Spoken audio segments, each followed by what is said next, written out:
Hello dear learners. So students कहते हैं last moment में सर स्ट्रक्चर एनालिसिस नहीं कवर हो पा रहा है, स्ट्रक्चर एनालिसिस नहीं कवर हो पा रहा, इतने सारे कॉन्सेप्ट्स है, क्या करें, क्या पढ़े क्या नहीं पढ़े, सो समझ में नहीं आ रहा है। सो आज हम कुछ आप लोगों को इंपॉर्टेंट टॉपिक्स बता देते हैं कि नहीं अगर पूरा स्ट्रक्चर एनालिसिस पढ़ पा रहे तो कम से कम ये इतना तो कर लीजिए। अगर ये इतना भी कर लीजिएगा देन आप काफी अच्छे कंडीशन में रहिएगा। अगर इस पोर्शन से क्वेश्चन आ गया then you will be benefited, और चांसेस है कि इस पोर्शन से आएगा क्वेश्चन। वैसे गेट बहुत अनप्रिडिक्टेबल एग्जाम है, किसी भी पोर्शन से कहीं से भी क्वेश्चन उठा के पूछ देता है।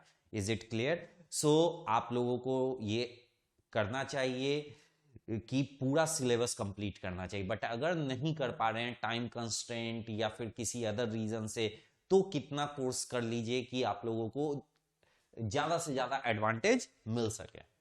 So at least cover this much, जो बताने जा रहे हैं कि इतना तो कम से कम कवर कर लीजिए। स्टैटिक इंडिटर्मिनेसी कर लीजिए, काइनेमेटिक इंडिटर्मिनेसी कर लीजिए, ट्रस में मेथड ऑफ जॉइंट और मेथड ऑफ सेक्शन से कैसे फोर्स निकालते हैं वो उतना कर लीजिए। ट्रस बहुत इंपॉर्टेंट है, किसी भी एग्जाम के लिए ट्रस बहुत इंपॉर्टेंट है। आईएलडी से म्यूलर ब्रेस्टो प्रिंसिपल वगैरह से आईएलडी ड्रॉ करना, maximum bending moment, maximum shear force, ये सब निकालना थोड़ा थोड़ा ये सब कंप्लीट कर लीजिए। मैट्रिक्स पूरा पढ़ने का जरूरत नहीं है, बस स्टिफनेस मैट्रिक्स और फ्लेक्सिबिलिटी मैट्रिक्स बनाना सीख लीजिए। सो केवल स्टिफनेस मैट्रिक्स कैसे बनाते हैं, फ्लेक्सिबिलिटी मैट्रिक्स, उसी से क्वेश्चन आने का चांस बहुत ज्यादा होता है।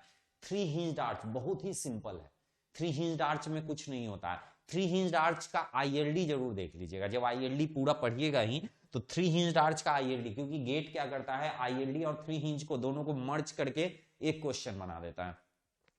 और डिस्ट्रीब्यूशन फैक्टर, मूवमेंट डिस्ट्रीब्यूशन में डिस्ट्रीब्यूशन फैक्टर हम लोग निकालते हैं ना, stiffness distribution factor, carry over factor, ये निकालना अच्छे से कर लीजिएगा क्योंकि उनसे ऑब्जेक्टिव बनता है। इतना भी अगर आप कर लेते हैं तो आप काफी अच्छे कंडीशन में हैं, लेकिन गारंटी नहीं है कि क्वेश्चन इसी से आएगा, क्वेश्चन कहीं से भी आ सकता है। अगर इतना करने के बाद भी आपको टाइम बच रहा है देन आप मेथड ऑफ कंसिस्टेंट डिफॉर्मेशन कर लीजिएगा। मेथड ऑफ कंसिस्टेंट डिफॉर्मेशन में आपका रहता है ना, सिंगल डीएसआई का क्वेश्चन रहता है, ये इधर डिफ्लेक्ट हुआ वो उधर डिफ्लेक्ट हुआ, दोनों का डिफ्लेक्शन करके जीरो और उससे आंसर निकल जाता है। सो उस टाइप का क्वेश्चन गेट का फेवरेट है, तो गेट उस टाइप का क्वेश्चन पूछता है।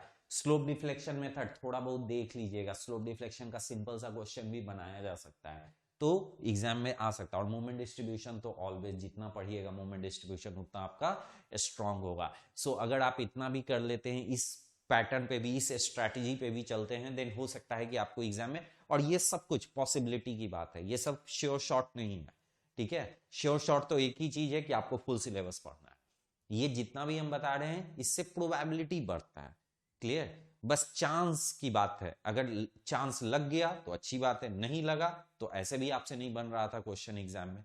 तो इस तरीके से आप अप्रोच कर सकते हैं, इस स्ट्रैटेजी से भी, अगर आप कोर्स नहीं कंप्लीट कर पाए। सो इसका एडवांटेज लीजिए, अगर नहीं कर पाए तो इस तरीके से भी आप आगे बढ़िए तो आपको हेल्प मिलेगा एग्जाम में।